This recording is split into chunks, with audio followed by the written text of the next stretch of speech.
तो लगातार देखने के लिए मिल रहा है कि यूरोपियन देश स्पेशली फ्रांस ट्रंप का काफी ज्यादा विरोध कर रहे हैं और विरोध इस लेवल पर पहुंच गया है कि वो ट्रंप के साथ साथ अब उन चीजों का और उन देशों और उन लोगों का भी विरोध शुरू कर चुके हैं जो कि डायरेक्टली इनडायरेक्टली ट्रंप से जुड़े हुए हैं या उनसे अच्छे संबंध रखते हैं।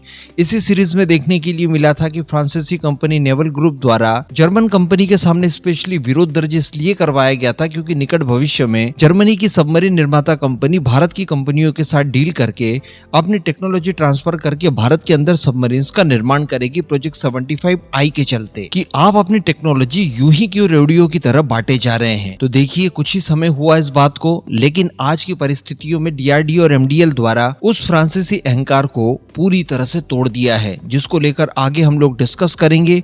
तो वहीं पर भारत मेहरबान तो अर्मेनिया पहलवान, इस कहावत को भी सत्यापित आज हम लोग इसी वीडियो के अंदर करने जा रहे हैं, क्योंकि भारत अर्मेनिया के बीच में जो डिफेंस डील्स हुई थी जिसको लेकर केवल चर्चाएं ही अभी तक हम लोग सुनते आए हैं और करते आए हैं, इनको लेकर पहली बार डाटा भी निकल कर आया है जो कि काफी ज्यादा इंटरेस्टिंग होगा। तो आप इस वीडियो को एकदम अंत तक देखते हुए अपने खुद के इस चैनल को सब्सक्राइब जरूर कर दीजिएगा ताकि इसी तरह की वीडियोस आपको लगातार देखने के लिए मिले। अब पहली खबर में हम लोग अर्मेनिया अजरबैजान को लेकर ही डिस्कस कर लें। तो देखिए अर्मेनिया अजरबैजान की अगर बात की जाए तो इनकी रिलेशनशिप बिल्कुल वैसी है जैसे भारत पाकिस्तान रशिया अमेरिका, जो कि कभी भी आपस में दोस्त नहीं हो सकते, कितनी भी कोशिशें कर ली जाए यहाँ पर शांति स्थापित हो ही नहीं सकती। पिछले ही सप्ताह अर्मेनिया अजरबैजान के बीच में बताया जा रहा था कि कुछ समझौते साइन हुए हैं जिसके चलते अब इस पूरे क्षेत्र में शांति देखने के लिए मिल सकती है। लंबे समय के बाद ये सब कुछ हुआ है, लेकिन अब खबरें निकलकर ऐसी भी आ रही है कि अर्मेनिया अजरबैजान के बीच में टेंशंस फिर से हाई होने जा रही है। इवन अजरबैजान की तरफ से इस बात को लेकर अर्मेनिया को लेकर दावा किया गया है कि अर्मेनिया की सेना के द्वारा अजरबैजान के कई सारे इलाकों के ऊपर अटैक्स किए गए हैं। तो अल्टीमेटली स्थिति आप समझ सकते हैं कि अर्मेनिया अजरबैजान एक दूसरे को बिल्कुल भी एडजस्ट नहीं कर सकते।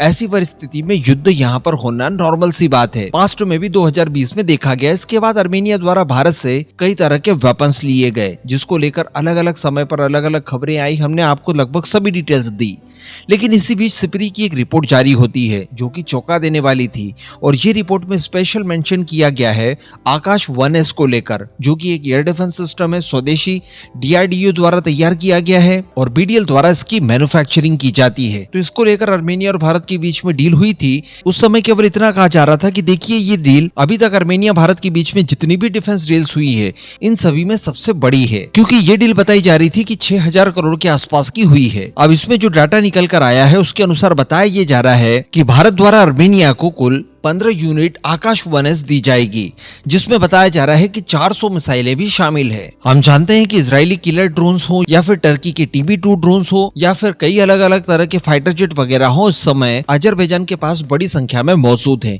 इसके अलावा भी इसराइल द्वारा कई सारी मिसाइल्स वगैरह अजरबैजान को दे रखी है। इनका सामना करने के लिए एक प्रॉपर एयर डिफेंस सिस्टम्स चाहिए। उनके पास कुछ सोवियत इरा के S-300 जरूर थे जो कि पिछले युद्ध में ही तबाह हो गए थे, और जो कुछ बचे भी हैं वो भी खस्ता हाल में है। ऐसी परिस्थिति में इन्होंने भारत से काफी बड़े नंबर्स में आकाश 1S को एक्वायर किया है। वर्ष 2022 में इसको लेकर डील फाइनल की गई थी और वर्ष 2024 में पहली बैटरी भारत द्वारा अर्मेनिया को डिलीवर्ड भी कर दी थी, जो कि अर्मेनिया के ऊपर होने वाले सभी तरह के हवाई हमलों को आसानी से रोकने में सक्षम होगा। इसके बाद बात कर लीजिए MDL DRDO की। तो जैसा कि कुछ महीने पहले मैंने आपको बताया था कि MS Naik heavy engineering complex का उद्घाटन किया गया है कुछ समय पहले, जहां पर AIP सिस्टम को डेवलप किया जाएगा और इससे संबंधित सारी कुछ चीजों की टेस्टिंग की जाएगी। और ये वही AIP सिस्टम है जो कि DRDO ने डेवलप किया है। MDL इसकी मैन्युफैक्चरिंग करेगा। कई अन्य तरह की और कंपनियां भी साथ में शामिल होंगी, लेकिन इन दो कंपनियों की जो जिम्मेदारी है वो प्रमुखता से देखी जा रही है। ये AIP सिस्टम जैसे तैयार हो जाएंगे, इन्हें कलवरी क्लास की सबमरीन के अंदर इंटीग्रेट किया जाएगा, इनकी टेस्टिंग वगैरह चलेगी, उसके बाद इसका इस्तेमाल बड़े स्केल पर किया जा सकेगा। तो इसी सीरीज में अब बताया जा रहा है कि MDL द्वारा फाइनली DRDO द्वारा डेवलप किए गए AIP सिस्टम का उत्पादन शुरू कर दिया है। जो पहला AIP सिस्टम होगा स्वदेशी, वो बनना शुरू हो चुका है और इसकी शुरुआत हमेशा की तरह मेटल कटिंग से की गई। अब आगे की तैयारियां कुछ इस तरह की होगी कि सितंबर 2025 में ही, यानी इसी साल, इस AIP सिस्टम का इंटीग्रेशन किया जाएगा, जब INS कलवरी अपने रिफिट के लिए आएगी, और यही समय इसके लिए निर्धारित किया गया था। और तब तक ईआईपी सिस्टम वगैरह बनकर तैयार हो जाएगा, रिफिटिंग के लिए तैयार हो जाएगा। बाकी की डिटेल वगैरह को लेकर तो हम लोग कई बार डिस्कस कर ही चुके हैं, लेकिन फिर भी मैं आपको अंत में इतना बता दूं कि जब पहली सबमरीन इससे लेस हो जाएगी, उसके बाद इसकी टेस्टिंग वगैरह करके, इसके सर्टिफिकेशन का काम करके, बाकी की सबमरीन्स भी जब रिफिटिंग पर आएंगी, उनमें 1 बाय 1 करके ईआईपी सिस्टम को इंटीग्रेट करवा दिया जाएगा। हालांकि यहाँ पर फिर भी मैं आपको बता दूं कि जब ये इंटीग्रेशन वगैरह होगा तो इसके लिए हम लोगों ने नेवल ग्रुप की मदद ली है, जो कि फ्रांसीसी कंपनी है, और ये वही कंपनी है जिन्होंने स्कॉर्पियन क्लास या फिर कलवरी क्लास के सबमरीन का एक्चुअली निर्माण किया है भारत के साथ प्रोजेक्ट 75 में। लेकिन आप कुछ ही समय पहले अगर जाएं तो भारत ईआईपी सिस्टम के लिए काफी ज्यादा स्ट्रगल कर रहा था। प्रोजेक्ट 76 में जो सबमरीन हमें चाहिए उनके लिए ईआईपी सिस्टम हमारी पहली और बड़ी प्राथमिकता है, जिससे कि हमारी सबमरीन्स का एंड्योरेंस बढ़ जाए। हम सभी लोग देख पा रहे हैं कि कितनी परेशानियां उसको लेकर आई।